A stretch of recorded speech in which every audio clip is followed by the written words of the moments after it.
मेरे भारत के साथियों, आपको डॉक्टर दुआ का नमस्कार। लोकतंत्र का पर्व अजीबोगरीब तरीके से मनाया जा रहा है, जहां सत्ता में लोग बैठे हैं जो बड़ी बड़ी पार्टियां अपने को कह रहे हैं, वो करोड़ों करोड़ रुपया पानी की तरह बहा रहे हैं। सरकार की सारी सिक्योरिटी उनके साथ लगी हुई है, पूरी ताम झाम दिखाया जा रहा है, जनता को लुभाया जा रहा है और जनता के समस्याओं से दूर रख करके सिर्फ और सिर्फ नफरत की राजनीति परोसी जा रही है। हिंदू मुस्लिम की जो है गंदी राजनीति रची जा रही है और उसमें हमारे जनता जनार्दन जो राजा है वो कचौड़ी पकौड़ी खा करके उछल कूद कर रहे हैं और तरह तरह के राष्ट्र जो है जय घोष नहीं बल्कि धर्म जय घोष हो रहा है। कमाल का ये लोकतंत्र है, कमाल के हमारे जनता जनार्दन है। जब बहुसंख्यक कहते हैं कि मैं 90% हूं, मेरी भागीदारी चाहिए, मुझे हिस्सेदारी चाहिए, तो आज मुझे लगता है कि इनको सिर्फ और सिर्फ इतने दबे कुचले हैं, इतने शोषित हैं, इतने द्रवित हैं कि इनको सिर्फ मार और उत्पीड़न शोषण के अलावा इनके हिस्से में कुछ नहीं आता। ये अपने शक्ति से या अपने लोगों के बीच में संवाद कर करके अपने आप को खड़ा होना नहीं सीखा है। बाबा आंबेडकर ने कहा कि अधिकार चाहिए तो सत्ता के गलियारे में जाना होगा। यही काशीराम और बाकी तमाम लोगों ने कहा कि अगर शूद्र, दलित, शोषित, मुस्लिम, पिछड़ा, ये तमाम लोग अगर चाहते हैं कि वो आगे आए, उनको हक अधिकार मिले, शिक्षा स्वास्थ्य मिले, सुरक्षा मिले, तो उसे सत्ता के गलियारे में आना होगा। संविधान भी हमारा यही कहता है, लेकिन संविधान पढ़ता कौन है, मानता कौन है, जब लोकतंत्र को ही नहीं मानते। इसे जोगतंत्र बना करके करोड़ों अरबों रुपया जनता का पैसा पानी की तरह बहाया जाता है और मनमानी कर करके सत्ता हासिल की जाती है, चाहे वो ईवीएम के मार्फत हो, चाहे ईडी के मार्फत हो, चाहे जीएसटी के मार्फत हो, चाहे अन्य गलतियों को पकड़ करके आपको धोबिया घाट की तरह धो करके आपसे वोट ले करके या चोरी करके या बदलाव करके दिखावा करके आप पे शासन करना है। अच्छे सच्चे लोग, जो पढ़े लिखे लोग हैं, समझदार लोग हैं, जिनको लोकतंत्र का हिस्सेदारी मिलना चाहिए या उसको हिस्से में आना चाहिए, वो आते नहीं हैं और आते हैं तो छोटे छोटे पार्टियों से लोगों से कहते हैं कि बाबूजी आप पैसा दो ना। अगर उन्हें रोड सफाई के लिए स्वीपर का काम मिले और उसमें कहा जाए कि आपको काम मिल रहा है, तो 5-10 लाख रुपए वो घूस देने के लिए तैयार है, घर बेचने के लिए तैयार है, अपना दुकान, अपना मकान बेचने के लिए तैयार है, अपना खेत खलिहान बेचने के लिए तैयार है।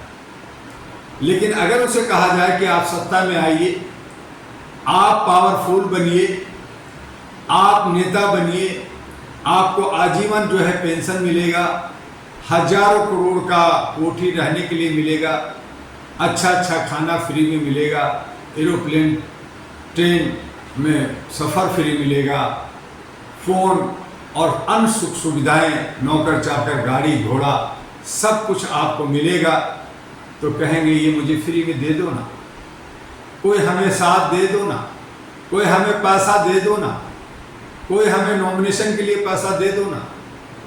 जब उनसे पूछे कि आपके पास क्या आपके पास सारे डॉक्यूमेंट्स हैं, तो बहुत सारे डॉक्यूमेंट्स भी उनके पास नहीं होंगे। एफिडेविट कराना नहीं आता, फॉर्म भरना नहीं आता, जो चीज़ें इलेक्शन कमीशन मांगती है वो पूरा नहीं करते और फिर कहते हैं कि मुझे हिस्सेदारी चाहिए, मुझे भागीदारी चाहिए। तो ये बड़ा अटपटा सा लगता है।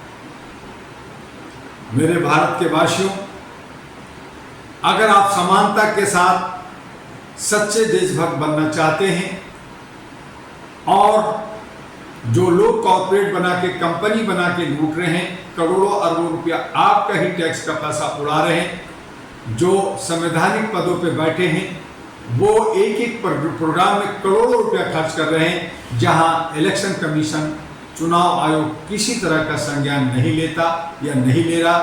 जो छोटे लोग हैं, जो अगर एक हैंडबिल बांटे छापेंगे या एक कचौड़ी खाएंगे तो उनको हिसाब देना होगा, ये कचौड़ी कहाँ से खरीदा, कितने में खरीदा, इसका हिसाब दो, कौन खाया, इसका हिसाब दो। लेकिन दूसरी तरफ करोड़ों अरबों रुपये पानी की तरह बहाया जाता है, उससे कोई हिसाब नहीं होता, बल्कि उन्हें हर तरह की सुरक्षा और संरक्षण दिया जाता है।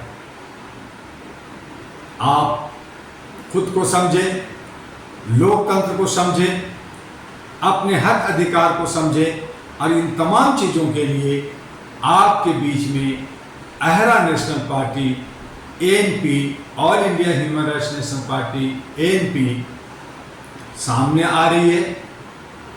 आने की पहले भी कोशिश की, लेकिन लोगों की रुझान ठीक ना होने की वजह से कहीं ना कहीं हम लोग दूसरी पार्टियों को साथ दिया, दूसरे साथियों को साथ दिया।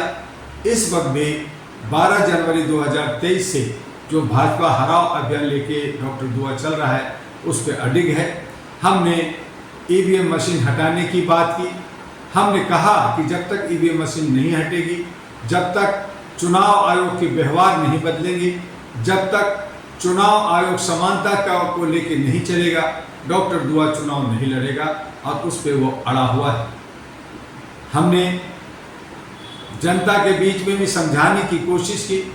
जनता जो है अंधभक्त की तरह, भेड़ की तरह पार्टी के पीछे भागते हैं, जहां उनको कचौड़ी पकौड़ी और शराब की बोतलें मिलती है उनके पीछे भागते हैं और फिर 5 साल वो भागते हैं इस बात का कि मुझे संरक्षण चाहिए, सहयोग चाहिए। मानवाधिकार के पास आते हैं कि मानवाधिकार किस बात का है, मुझे वो मदद करें। आप मदद मांगते हैं, लेकिन आप भूल जाते हैं कि जब मानवाधिकार के संगठन को अगर ज़रूरत पड़ती है, मानवाधिकार को आपको एस्टैब्लिश करने, उसको प्रतिष्ठापित करने, उसके आपके बीच में लाना चाहता है तो आप उसे दुत्कार देते हैं। और जब आप खुद मुश्किल में पड़ते हैं तो आपको मानवाधिकार याद आता है। इसलिए समय रहते हुए लोकसभा तो बस अब फिसल चुका है, क्योंकि तीसरी चरण का आज 7 मई को वोटिंग हो रहा है। बाकी 4 चरण के रह जाएंगे। 6 चरण का नॉमिनेशन भी खत्म हो चुका है। 7वें चरण का नॉमिनेशन लास्ट 14 मई को है, जिसका चुनाव 1 जून को होगा और 4 जून को आपके सामने होगा कि कौन जीता और कौन हारा।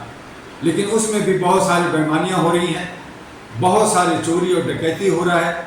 जहां पे 50% का वोटिंग हुआ है, वहां 66 और 65% दिखाया जा रहा है। ये कैसे हो रहा है, इसको पूछने वाला कोई नहीं है। विपक्ष भी कमज़ोर है, या ये कहें कि वो शिकंजे में, वो जाल में फंसा हुआ है।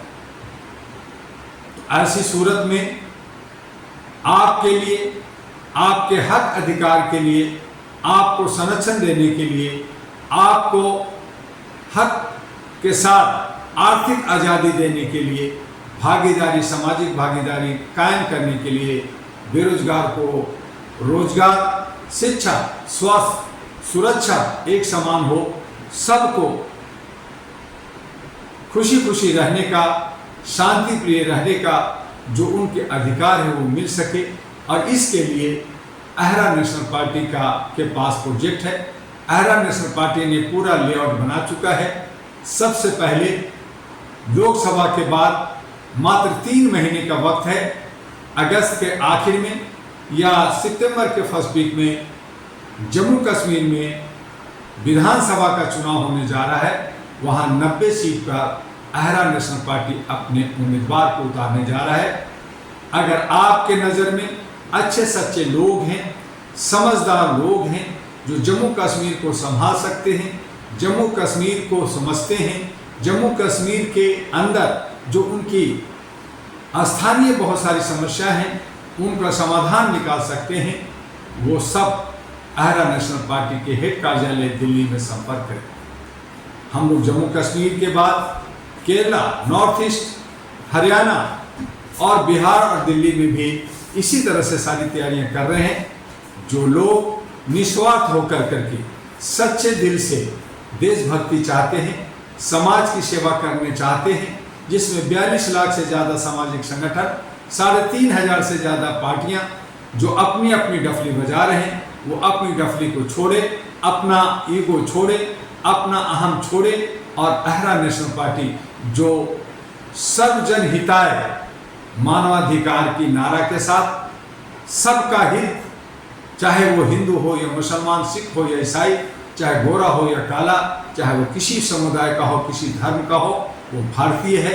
और भारतीय होने के नाते हम उन्हें एक संरक्षण के अंदर, एक शांति के अंदर, सद्भावना के अंदर, भाईचारे के अंदर एक माला में पिरोना चाहते हैं। और उसके लिए अहरा नेशनल पार्टी आपका है और आप उसके राष्ट्रीय अध्यक्ष डॉक्टर दुआ से संपर्क करें। आपको एक सही विकल्प मिलेगा, नया विकल्प मिलेगा, नया विकास का दौर मिलेगा और सही मायने में सबका साथ, सबका विकास